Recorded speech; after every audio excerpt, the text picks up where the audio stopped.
Good morning or good afternoon, depending on where you're from. My name is Gossa, and today I'll be presenting my thesis research exploring West African folk narrative text using machine learning. I'll start with a quick introduction of myself. I was brought up by parents from two cultural backgrounds.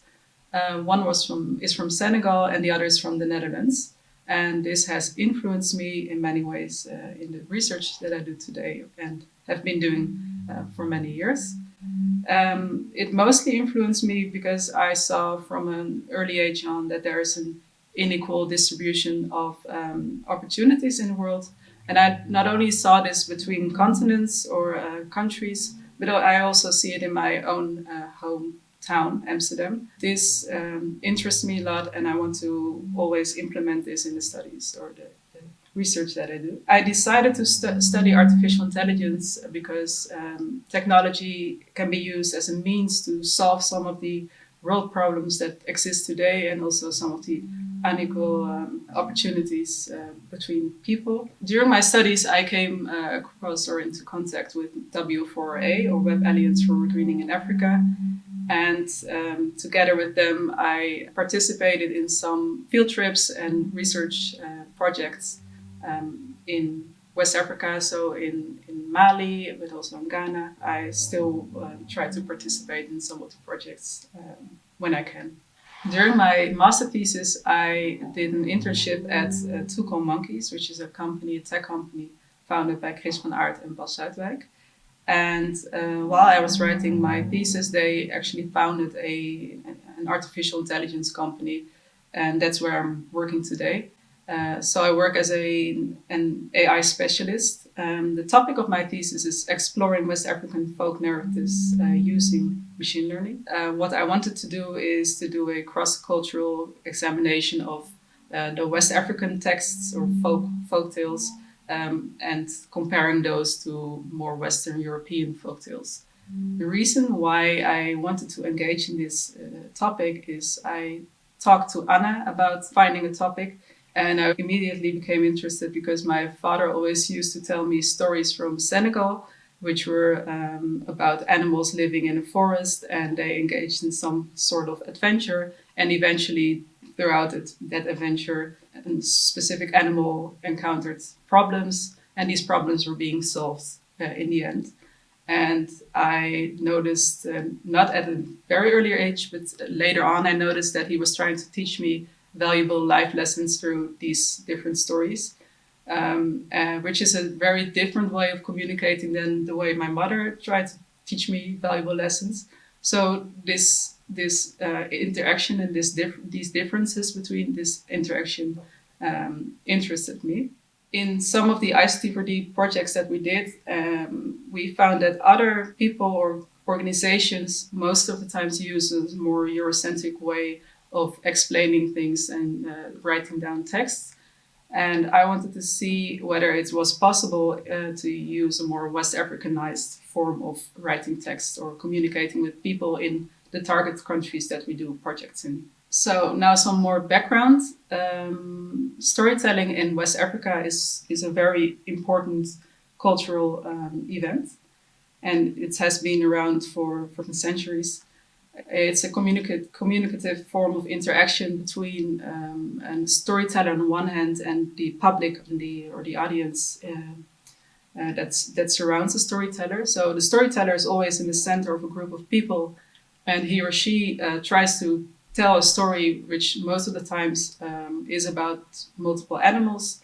So the animal goes on an adventure and overcomes challenges. The people that are part of the audience or the children, they learn lessons through this. So there's a moral message that is taught through those stories. Other than that, there are many stories that have existed for many centuries that tell the stories of different families, but also certain constructs and plants that are poisonous. Different life lessons can be taught through those stories, and this adds to a sort of shared form of identity between a group of people or that live in the same village or area. While writing my thesis, I wanted to research the differences between African narrative theories and European narrative theories. And the biggest difference between those two is that Europe has a more of a written culture, and they do this by means of folktales, myths, and fairy tales, and other types of stories. And this is always done through, or most of the times, this is done through the 3-act structure, which has a beginning, a middle part, and an ending. And most of the stories, but also in the development of games and movies, the setup is always the same. So this beginning, middle part, and ending is most of the times the same. I wanted to see if for the more oral culture in African narrative theories, this 3-act structure exists as well, or whether this is a whole different thing. While doing this research, I wanted to use a technique that could help me identify some of the patterns that are more difficult for humans to find. In order to do this, I use machine learning. So a quick recap of what machine learning is it's learning automatically by using a large amount of data. So we use most of the times neural networks to do this. A neural network is nothing more than a bunch of nodes or layers of nodes that are interconnected. And each node is used to pass down information about the topic at hand. And in the image that is shown, you can see images of cats and images of dogs. And in this case, the neural network wants to distinguish between cats and dogs. And it looks at different features that make a cat, and a dog. And in the end, it learns through all sets of mathematical rules what the difference is between those two. And it can output the conclusion based on new information that it's given. So if you give the network a new image of a cat or a dog, then it will know what it is, if it's trained correctly. So one of the things that we can use machine learning for is in natural language processing. And this is a subfield of AI which is focused on linguistics or text. And it's mostly used for speech recognition, machine translation, and natural language generation. There were older techniques to do this, but in more recent years, this has become more of a machine learning topic as well, because the processing power of machines has become way better than it used to be. So we can now use machine learning to do this. So back to my thesis. I mentioned already that I wanted to use machine learning to discover certain patterns in text, and these patterns are, I wanted to see if there's a difference in cultural use of specific words between the West African stories and the Western European stories. And in order to do so, I had to collect large amounts of data. And this data consists of stories. So I collected over 700 stories coming from a West African background or a Western European background.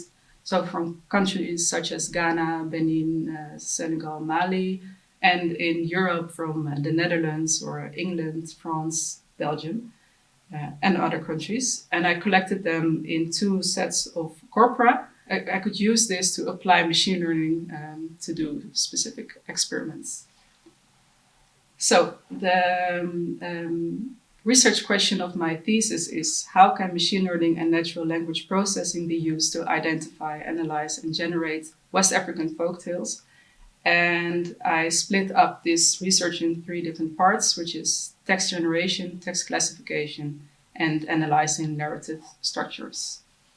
So I'll just explain each of these 3 topics one by one. The first is experiment 1 is text generation. So in this case, we want a machine learning network to generate new text based on the input text that it was given. So in my case, this was just the sets of West African folktales and the Western European folktales. So I trained 2 models to recognize this text and also to be able to generate new text. And I did this to find out if I could find some sort of look and feel of a West Africanized text, and also if there's some sort of specific use of words in the African text that does not exist in the European text. A neural network is trained by predicting new words based on the words it has seen as so far. So in the case of the image that I show in this slide, the complete sentence will be, the man is walking down the street, end of sentence. And you look at the first 4 words in order to find a prediction of the next word that will follow the first sequence. So you'll only look at the man is walking, and it has to predict a next word, which in this case will be down. So the likelihood that the next word will be down is way larger than the likelihood that it will be D or street or end of a sentence. And in this way, it just looks at the probabilities and it predicts new text. But as you can imagine, this requires large amounts of data. And in my research, I didn't have these large amounts because I had to hand pick them myself. So in order to do this perfectly or better, you need more data. But for this case, it was enough. If I would use more data, then the outcomes of my first text generation result would be that my text would be more coherent. So this means that the text would make more sense semantically and syntactically as well. And this has to do with the long-term dependency. So if we as humans write text or talk, we always have a specific story in mind with specific characters. And these characters play a role in our story and they come back throughout the story. So in the case of the story you see in pink, Anansi is the main subject of the story.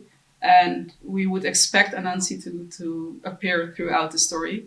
But this is very difficult for a machine learning model to achieve. So bear in mind that given the small amount of data, I could not achieve to have text to generate text that are human-like.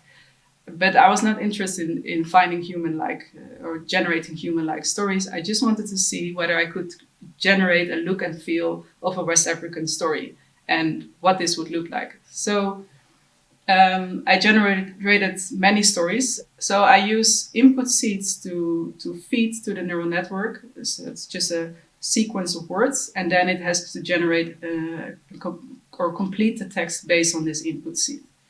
So the input seed was, Pig was thinking of Anansi's welfare while Anansi was planning Pig's death. And then the machine learning text generator continues the story by, he told him the other side of the row, and the other birds was standing near the ground, sounded beautiful, firmly on the ground. And they could not get home, and the animals was sitting with him on his back. You can hear that there's some inconsistency. So there's the use of plural versus singular, and mentioning of birds, but then they don't reappear. So there's inconsistencies, but that's not the focus of this part. In order to see whether these machine learning texts were generated in a way that humans could understand it as a West African or Western European text, I did a human evaluation. And for this evaluation, I asked multiple people to classify and rank these text generated by the machine learning model, and whether they thought they were West African or Western European, or it was unclear. The outcomes of this human evaluation was that they found the humans found the text to be syntactically and semantically incoherent, but they found most of them culturally distinguishable.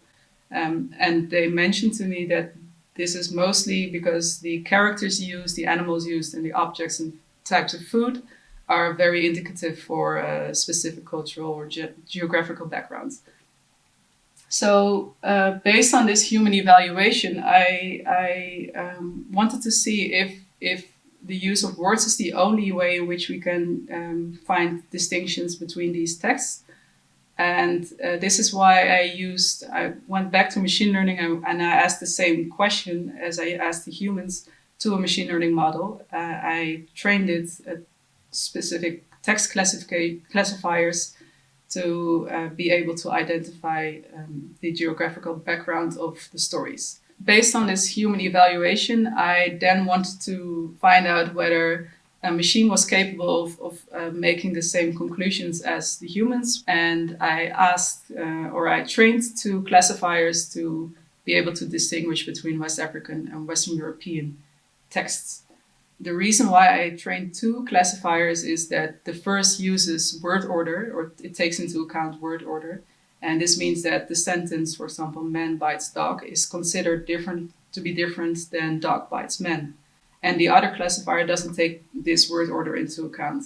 So it simply looks at the different uses of words inside of the text.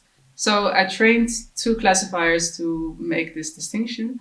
The image on the right gives a bit more information on how this is trained. So there's a sentence, for example, the dog is on the table. And then in order for the machine to interpret this sentence, it has to be vectorized. So it has to be written down in numbers, so zeros and ones. So we vectorize the complete sentence, and each word that appears in the complete set of texts is given, each word is given a 1. And then the words that do not appear in the story are given a 0. So in this way, the machine is capable of interpreting. And I trained both models, and eventually I found that the no word order model performed better than the word order model. And this, again, has to do with the amount of data that was used in the experiment. So if I were to use more data or more different texts, then the word order model would have performed better. Because it looks at specific structures and long-term dependencies, and this is just more difficult to achieve than a simple no word order model that looks at specific uses of words. But I was still very glad that my word order model achieved a score of 74% in terms of accuracy. So this is pretty good. The drawback of using machine learning models is that it's not really explainable. This means that the decisions made by the model are not clear. So there's a clear input, there's a clear output, but then the whole middle part is a black box. So you don't know which mathematical transformations were made, and you don't know why the machine learning model made certain decisions. So in order to clarify this for myself mostly, I decided to make a visualization. So this visualization just clarifies for each sentence how the machine learning model classified it, and also why. So in this visualization, you see blue dots and red dots, and the red dots are West African sentences. The blue dots are Western European sentences. And you can hover over each of the dots and see for each of them what the predicted class was. So the prediction is, in this case, that it's a Western European text. But then the true class, so the true prediction, should have been West African. And for each of the words in the sentence, I give a sum of a likelihood, or that the machine learning model classified it as being African or European. So red words are considered African. So for example, yams. But then fairies, which is also used in this sentence, is considered to be European. And in this case, this led to a misclassification. And this gave me a lot of information as to how sentences were classified or misclassified, which I could use in my complete research. So some interesting facts is that the words that are considered to be most West African are chief, Kwaku Anansi, and crocodile, whereas Western European terms are considered to be Reynard, so the very important character, fox, and castle. Having done this research, I found that use of words is very important and distinctive for both cultures. Then I wanted to see if I could find some deeper narrative structure differences between them as well. And for this part of my research, I went to Ghana because I decided that I wanted to interview storytelling experts because they know about the history of storytelling in Ghana, but also in more general West Africa. And I wanted to see whether this storytelling history influences the way in which we write stories today, or West African stories. So I interviewed radio and television broadcasters from different radio and television stations, and I asked them different sets of questions about storytelling culture, but also about the stories that are written today. And eventually I came up with this diagram of how storytelling was done in the early ages, but is still being done today. So it starts with the storyteller asking permission to tell a story, to which the audience responds yes or no. And this is always a clear introduction that is always the same. Then the storyteller introduces the characters and tells the story. And then the audience interrupts by dancing and singing. The storyteller then continues telling the story, and eventually the whole story is summarized, and a moral lesson is taught to the audience. And then the audience participates in dancing again, and they discuss the story with each other or with elders. So an important thing that came up in this diagram is that there's thus a clear and indicative beginning of the story and a clear and indicative ending or summarizing ending to the story. And I wanted to check if I could find these beginning and endings of the stories. And as I mentioned earlier, there is a clear 3-act structure in most of the Western stories. So I use this as a more of a baseline to split my stories in as well. So what I did is I collected a lot of classifiers, again, different classifiers this time, and I divided my data or each story into 3 parts or 2 parts. So a beginning, a middle, and ending part, or just the beginning and ending. So I trained my models to be able to distinguish between the beginning part of the story, the middle part, and the ending part. So in short terms, whether they could recognize these different parts of the stories.